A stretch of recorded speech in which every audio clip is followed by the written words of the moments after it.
ഈ മാങ്കോസ്റ്റ് ഇതുപോലെ വലുതാവാനും ഇത്ര സൈസിൽ പെട്ടെന്ന് വരാനും ഞാൻ ഈ ഒരു വളമാണ് ചേർക്കാറുള്ളത് മെയിനായിട്ട്. പിന്നെയും വളങ്ങളൊക്കെ ഞാൻ ചേർക്കാറുണ്ട്. ഇപ്പം നമ്മൾ ഇറച്ചി മീനൊക്കെ കഴുകിയ വെള്ളം ഉണ്ടല്ലോ, നല്ലോണം മൈക്രോ ന്യൂട്രിയൻസ് ഒക്കെ അടങ്ങിയുള്ളതിന് നമ്മുടെ ചെടിക്ക് ഇതൊന്ന് ഒഴിച്ചു കൊടുത്താൽ മതി, നല്ലോണം വളരും. ഇത് പെട്ടെന്ന് നമ്മുടെ മാങ്കോസ്റ്റ് ഉണ്ടാവുകയും ചെയ്യും.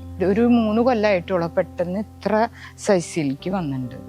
ഫലങ്ങളുടെ റാണി എന്നറിയണ ചെടീനെ മാങ്കോസ്റ്റീൻ. ആ ഒരു ഫ്രൂട്ട് നല്ല ടേസ്റ്റിന്, പുറത്തോട് നല്ല ഡാർക്ക് വയലറ്റ് കളറും നല്ല കട്ടിയുള്ളതാണ്. അതിൻ്റെ ഉള്ളിലാന്ന് വെച്ചാൽ വൈറ്റ് കളറിൽ നല്ലോണം വിറ്റാമിൻ സി കണ്ടന്റ് ഉള്ളത്.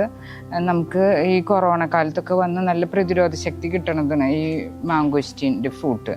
അപ്പോൾ അതിൽ നല്ല മധുരം ചെറിയൊരു പുളിരസമായിട്ടാണ് ഈ ഒരു ഫ്രൂട്ട് ഉണ്ടാവുന്നത്. ഡാർക്ക് വയലറ്റ് നല്ല കട്ടിയുള്ള തൊണ്ട് പുറത്തായിട്ട് നിൽക്കുന്നുണ്ട്. അപ്പം നമ്മുടെ കേരളത്തിൻ്റെ കാലാവസ്ഥയ്ക്ക് ഏറ്റവും യോജിച്ചൊരു ചെടിയാണ് ഈ മാങ്കോസ്റ്റീൻ ചെടി. അപ്പം നല്ല ചൂടും ഈർപ്പുള്ള കാലാവസ്ഥ ആണ് ഈ ചെടിക്ക് വേണ്ടത്. അത് നല്ല സ്യൂട്ടബിളാണ്. അപ്പം നമുക്ക് ഈ ചെടി നമ്മുടെ കേരളത്തിൽ നല്ലോണം വളരുന്നതാണ്. അതുപോലെ തന്നെ നല്ലോണം ഫ്രൂട്ട്സ് ഉണ്ടാവും. വിത്ത് മുളച്ചിട്ടാണ് ഈ ചെടി ഉണ്ടാവാറ്. അതുപോലെ തന്നെ കുറച്ച് കൊല്ലം പിടിക്കും. അപ്പം നമ്മൾ പെട്ടെന്ന് വളരാൻ വേണ്ടി ചെറിയൊരു ഓർഗാനിക് വളം ചേർക്കുന്നുണ്ട്. അത് കാരണം ഡബിൾ റിസൾട്ട് കിട്ടും. അപ്പോൾ ഒരു കൊല്ലത്തിൽ 3 വട്ടമെങ്കിലും ഇത് തളിർക്കും. അതിനനുസരിച്ച് അതിൻ്റെ ശാഖകളും വരും. 3 ട്രിപ്പ് കൂമ്പല വരുമ്പോഴാണ് നല്ല വളർച്ച കിട്ടും ചെടിക്ക്. ഇതിപ്പോൾ ഒരു 3 കൊല്ലമായിട്ടുള്ള പ്ലാന്റിന് നല്ല വളർച്ചയിൽ വന്നിട്ടുണ്ട്. നല്ല തടിയാവണ പ്ലാന്റാണ്. നമുക്ക് വലിയ പോട്ടാന്ന് വെച്ചാൽ വലിയ പോട്ടിൽ വളർത്താൻ പറ്റും, അല്ലെങ്കിൽ മണ്ണിൽ വളർത്തുന്നത് ഏറ്റവും ബെസ്റ്റ്. അപ്പോൾ ഇലകൾ കൊഴിഞ്ഞിട്ട് അങ്ങനെ ബുദ്ധിമുട്ടൊന്നും ഉണ്ടാവില്ല. നല്ലോണം പച്ചപ്പിൽ നിൽക്കും ചെയ്യും. പിന്നെ ഈ ചെടിയിലെ മണ്ണ് തടം കോരി ഇങ്ങനെ കെട്ടി നിർത്തരുത്. അപ്പോൾ ആ ചെടിക്ക് പെട്ടെന്ന് ചീയൽ വരും. അപ്പം വെള്ളം ഇങ്ങനെ വാർന്നു പോകണം. പിന്നെ ജൈവവളം നല്ലോണം ചേർക്കണം. ഇപ്പം ഞാൻ നേരത്തെ ഒരു വളം മീനും ഇറച്ചിയും കഴുകിയ വെള്ളം ഡൈലൂട്ട് ചെയ്ത് ചേർത്ത് കഴിഞ്ഞാൽ ചെടിക്ക് പെട്ടെന്ന് പൂക്കൾ ഉണ്ടാവാനും അതുപോലെ തന്നെ പെട്ടെന്ന് വളർച്ച വരാനും നല്ലതാണ്. പിന്നെ ചേർക്കുന്ന ഒരു വളം കൂടി ഞാൻ കാണിക്കാം. കഞ്ഞവെള്ളത്തിൽ നമ്മൾ കപ്പലണ്ടി പിണ്ണാക്കിട്ട് പുളിപ്പിച്ച് ഒരു ദിവസം കഴിഞ്ഞ് ചേർത്താലും നല്ല റിസൾട്ട് കിട്ടും. ഇത് കഞ്ഞീരെ വെള്ളമാണ്. അതിൽ പഴത്തൊലി ഇട്ട് വെച്ചിട്ടുണ്ട്. ആ ഒരു വെള്ളത്തിൽ പഴത്തൊലി ഇട്ട് വെച്ച കാരണമാണ് ഈ കളറ്. അതിൽ നമ്മൾ കപ്പലണ്ടി പിണ്ണാക്കുണ്ടല്ലോ, അത് ഇട്ട് കഴിഞ്ഞ് ഒരു ദിവസം പുളിപ്പിക്കാനായിട്ട് വെക്കുക.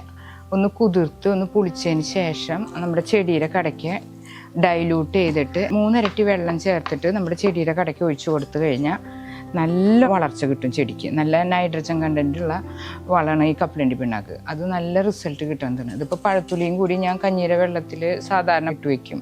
അപ്പോൾ അതിൻ്റെ ഒരു പൊട്ടാസ്യം കണ്ടൻറ്റ് ഈ വെള്ളത്തിൽ ഇറങ്ങിയിട്ടുണ്ട്. ഒരു ദിവസം കഴിഞ്ഞ് പുളിപ്പിച്ചിട്ട് വേണം ഒഴിക്കാനായിട്ട്. ഇതിപ്പോൾ ഞാൻ കൈയോടെ ഒഴിക്കണമെന്നുള്ള ശേഷം നമ്മൾ ഡൈലൂട്ട് ചെയ്തിട്ട് ഒഴിക്കുക. അപ്പം നമ്മുടെ ചെടിക്ക് എടുത്തു വെച്ച പോലെ വളർച്ചയുണ്ടാവും. അതാണ് ഇത്ര അധികം ശാഖകളൊക്കെ വരുന്നത്. പിന്നെ ഇത് നമുക്ക് ഫ്രണ്ടിൽ വെച്ചാലും കുഴപ്പമൊന്നുമില്ല. ഇല കൊഴിയണം അങ്ങനെ ഒരു ബുദ്ധിമുട്ടും ഉണ്ടാവാറില്ല. ഇത് വെർമി കമ്പോസ്റ്റാണ്. അത് നമ്മുടെ ചെടിയുടെ കടയ്ക്ക് ഇട്ട് കൊടുത്തു കഴിഞ്ഞാൽ നല്ല വളമാണത്. അത് നമുക്ക് മാസത്തിൽ ഒരിക്കൽ നമ്മളിങ്ങനെ ഇട്ട് കൊടുത്താൽ മതി. അപ്പോൾ ചെടി നല്ല വളർച്ച വരും. മാങ്കോസ്റ്റ് ഇതുപോലെ നല്ല തഴച്ച് വളരണമെങ്കിൽ നല്ലോണം നമ്മൾ ശ്രദ്ധിക്കണം. പക്ഷെ നമ്മുടെ കേരളത്തിലെ കാലാവസ്ഥയിൽ ഈ ചെടി നല്ല കണ്ടീഷനായിട്ട് വളരും. ചാണപ്പൊടി നമുക്ക് ചേർക്കുന്നത് നല്ലതാണ്.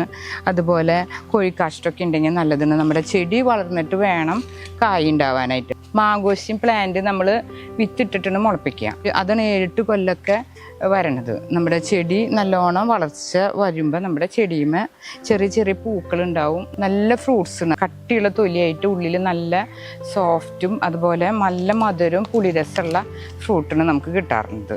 സ്ഥിരമായിട്ട് നമ്മുടെ മാങ്കോസ്റ്റിൻ്റെ കടയ്ക്ക് നനവ് വേണം. പക്ഷെ വെള്ളം കെട്ടിക്കാൻ പാടില്ല. വെള്ളം കെട്ടി നിൽക്കുമ്പോൾ പെട്ടെന്ന് ചീയൽ വരും. അത് കാരണം നനവ് എപ്പോഴും വേണം. എപ്പോഴും നല്ല മൈക്രോ ന്യൂട്രിയൻസ് അടങ്ങിയ വളങ്ങളൊക്കെ നമ്മൾ ചേർക്കാനായിട്ട് ശ്രദ്ധിക്കണം. നല്ല ഡ്രെയിനേജ് വേണം. അതാണ് മെയിനായിട്ട് വേണ്ടത്.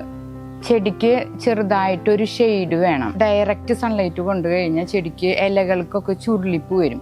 ഇപ്പം ഈ ചെടിയുടെ മുകളിലായിട്ട് മാവിൻ്റെ ഒരു ഷെയ്ഡ് നിൽക്കുന്നുണ്ട്. അത് കാരണം കൂടിയാണ് ചെടിക്ക് പെട്ടെന്ന് വളർന്നു വന്നത്. പിന്നെ ചാണപ്പൊടി, എല്ലുപൊടി, വേപ്പും പിണ്ണാക്കൊക്കെ കൊല്ലത്തിൽ 2 ട്രിപ്പായിട്ട് കുറച്ചധികം ക്വാണ്ടിറ്റിയിൽ ഇതെല്ലാം കൂടി മിക്സ് ചെയ്തിട്ട് കൊടുക്കാം. ഇത് എപ്സം സാൾട്ടാണ്. ഇത് നമ്മൾ വെള്ളത്തിൽ കലക്കി മാസത്തിൽ 1 തവണ ഡൈലൂട്ട് ചെയ്തിട്ട് നമ്മുടെ ചെടിയുടെ കടയ്ക്ക് ഒഴിച്ചു കൊടുത്താൽ മതി. നിറഞ്ഞ ഇലകൾ വരും. ചെടിക്ക് പെട്ടെന്ന് തന്നെ വളർച്ച കിട്ടും ചെയ്യും. ഇത് വളരെ നല്ലൊരു ടിപ്പാണ്. ഏത് ചെടിക്കായാലും ഇത് നല്ല ബെസ്റ്റ് റിസൾട്ട് കിട്ടുന്നതാണ്. ചെടിയുടെ വലുപ്പം അനുസരിച്ചിട്ട് വേണം നമ്മൾ ചേർക്കാനായിട്ട്.